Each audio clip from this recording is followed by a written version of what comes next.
classes and objects. Now this is the actual object oriented programming which you are going to learn in your second PUC. In your first PUC you have learned some very basic concepts of programming, that is how to write the program, how to consider the input and output, how the data types have to be considered, there is a type of values which can be taken by a program. But now in second PUC the actual object oriented programming you are going to learn, and the first concept under that is classes and object. Classes and object hold a very important role in object oriented programming. Before I start the concept of classes, let me first recall the concept of structures which you had learned in your first PUC. Under structures you had seen that different types of values can be considered within the structures, and those values can be accessed throughout the program with different functions, with main functions, etc. But the problem with the structures was the data values or the data variables which you are using with the structures are accessible throughout the program. So any function can change its values. So if the value goes on changing and updating, and suppose you want to fix any value or you want to restrict any values to be used on a particular calculation only, then it cannot be done with the help of structures. Due to that disadvantage, we started with the concept of classes and object. So first we will see here how exactly the structure or the syntax of class will be. Before I begin with the actual syntax of the class, first I would like to just take a real-time example how exactly the meaning of class and object comes. Say for example you all belong, say maybe around 90 students who belong to class of PCMC, that is computer science. So a PU2H, for example, I take PU2H becomes one class. In that class there are number of students. There each student identifies as an object for that particular class. And the class will be having its own characteristics and functions. Say if I am taking an example of a student. Student will have each student will have the characteristic. For example, student will have name, father's name, mother's name, combination which they have opted for.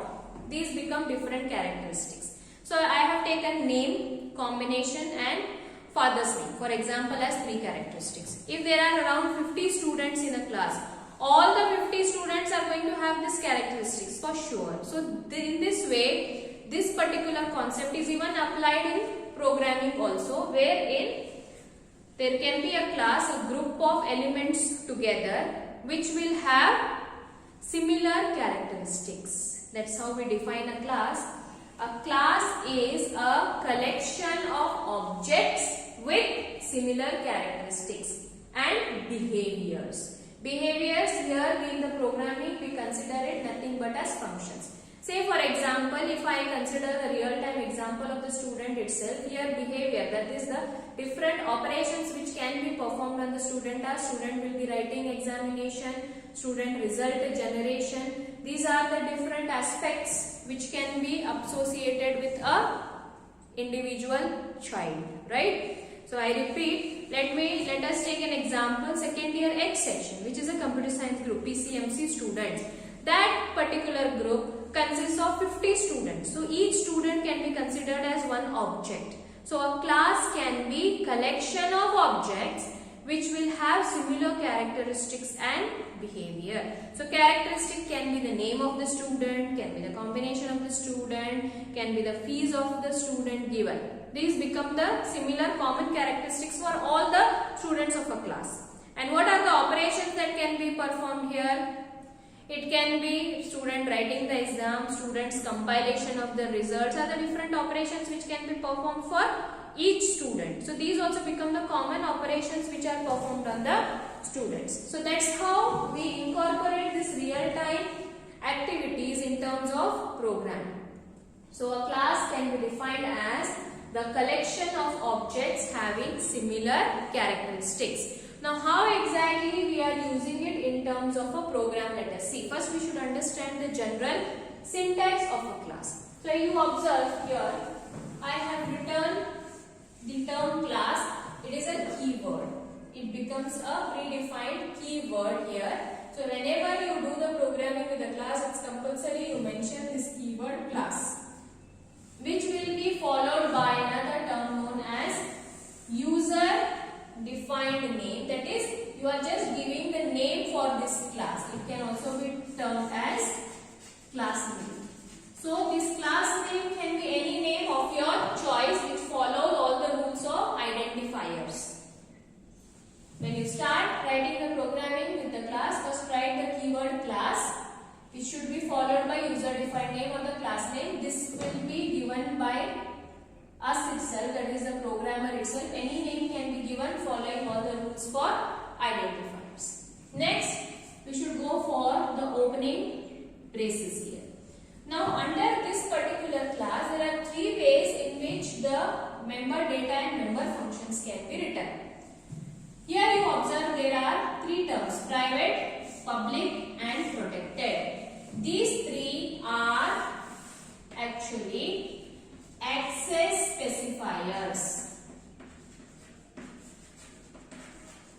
Access specifiers means which controls the availability or scope of these data and the functions for a class, which means that whether they are accessible only within the class, or they are accessible only by the functions of that class, or they are accessible outside the class. That will be decided using these access specifiers. Access specifiers control the scope of these data members and member functions. Now we will see one by one how exactly they control the use. Before that, we should know what is meant by this member data and member function. Member data is nothing but the characteristics of the class. Characteristic of the class means what type of values to the variables we can give for a class, whether integer, float, character, double, what type of values can be used for the class. That will be given under member data, which is nothing but the characteristic of the class.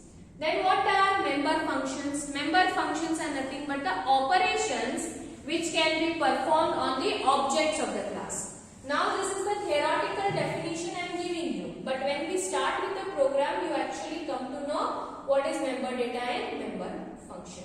Member data is characteristics for the class. Member functions are the operations which are performed on the objects of the class. Each, whether it is class name, whether it is data member, member function, everything will be given particular name. That is, variable names will be given, and that process of naming the class, member data and member function is known as class definition. The process of naming a class, member data and member function. Member data are also known as data variables and member functions are also known as interface operations. This process of naming the class, member data, member functions is known as class definition. Member data is nothing but characteristics of a class.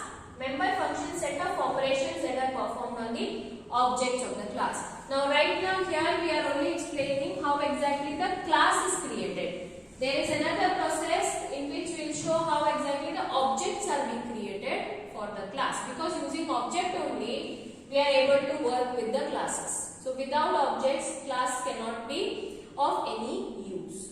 Now we will see what is meant by the access specifier: private, public and protected. Private, as the term itself says, it is very restricted form. So if you are mentioning under the member data or member function as the term private, it means that whatever the variables and the functions which are written under private are only accessible inside this class, that is within this opening and closing brackets. Only within this class you can use these members. You cannot use them outside the class, which means the member data and member functions which are written under private are accessible only by the member functions of this class, which means here one member function is there, here one member function is there. These two can access these values. If there is any function which is outside this class, which is after this closing bracket of the class, including the main function, they cannot access these members. Private accessible only inside the class. It cannot be accessed outside the class. It can be accessed only by the member functions of that class. It is not accessible outside the class. That is private.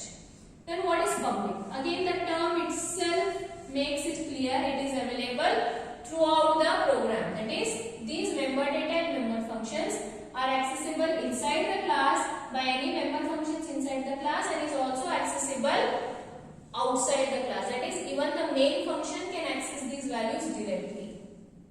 That means these values are open for access.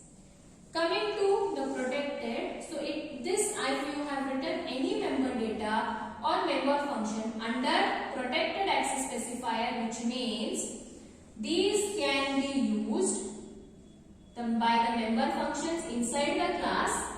It can be used by the friend of a class. There is one concept known as friend class, which you will be learning in the future concept. There you will come to know how exactly protected works. So these protected members can be accessed by the member functions of the class where it is written.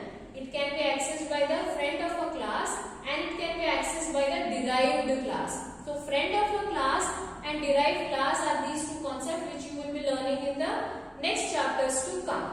Okay? So at that time you come to know how exactly private access specifier used. But you should first know how exactly they decide the scope. So I repeat, if you have written any member under private access specifier, which means it is accessible only inside the class, that is the member functions of that class only can access, which means this can access these members, but they cannot be accessed outside the class even from the main function. Public means these members are accessible inside the class by the other member functions inside the class and can be accessed outside the class.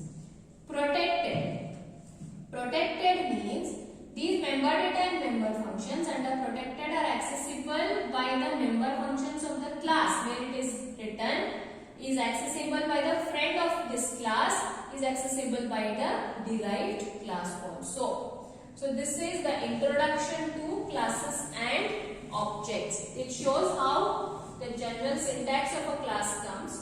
What is meant by class definition, what is meant by member data, what is meant by member functions, and what is meant by a class. So class is nothing but a collection of objects with similar characteristics. This is the general syntax.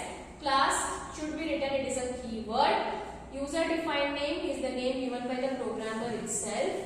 Then inside the class there are three ways in which we can decide the scope of member data and member functions. These private, public and protected are known as access specifiers. Member data is nothing but the characteristics of the class. It is a type of values a class can take. Member functions are a set of operations that can be performed on the objects of the class. Here, and when you are writing these access specifiers, you should see to it that these colons are being mentioned. So when you write the colon, so whatever you write after this colon is accessible to this access specifier. And one more thing, if you have not mentioned any access specifier in the class and you have just mentioned member data and member function, so it by default considers these as private members. In the class, I repeat, if you have not mentioned any of the access specifier and you have just directly mentioned the member data and member function, then by default, that is implicitly, class considers these member data and member functions as private itself, so that it will restrict its usage. So this is the introduction to classes and objects. We'll see next how exactly the objects should be created, and then we'll take some simple programs so you get the exact concept of how a class can be written.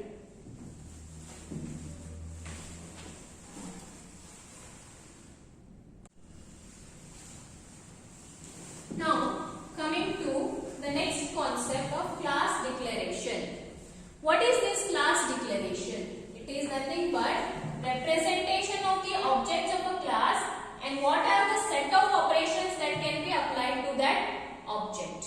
It is nothing but we will show what are the objects associated with a particular class, and with the help of that object, what are the different operations we can perform. Operations are nothing but the member functions. Those member functions will execute only when objects invoke them. When the objects are created, with the help of object we invoke that operation and then the calculations will take place. So class declaration is nothing but representation of objects, and any number of objects can be created for the class, and with the help of those objects different operations can be performed. Next we will see how exactly an object for the class is being created.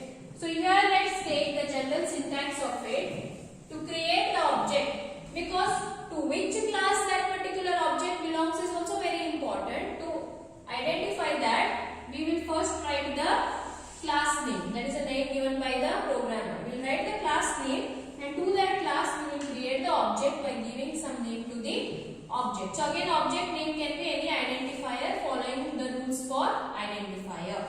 So while creating an object, we should first write the name of the class followed by the name of the object.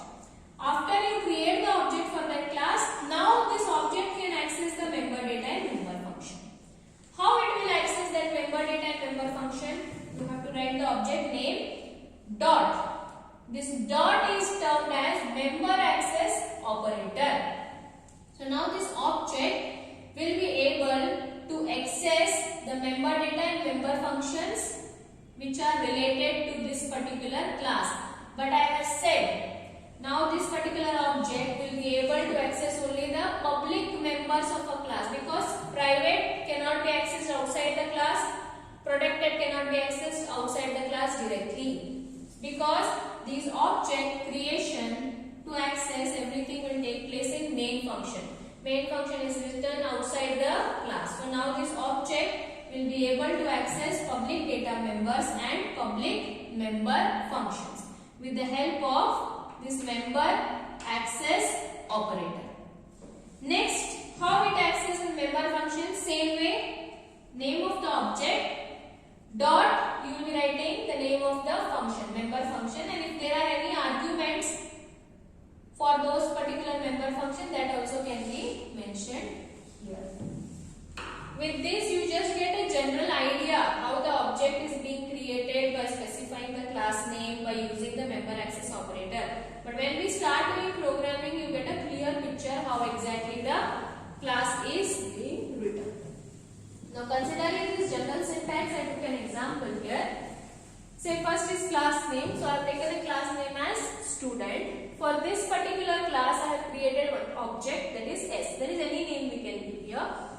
Now once the object is created for this class, the member functions and the member data associated with this particular class can be accessed with object. So let me take roll number as one of the member data of the class student. So I can write S dot roll number. Get marks. I want to know the marks of the students. So I want to perform that operation. So now I can invoke that operation by using this object. So I'll write S dot get marks.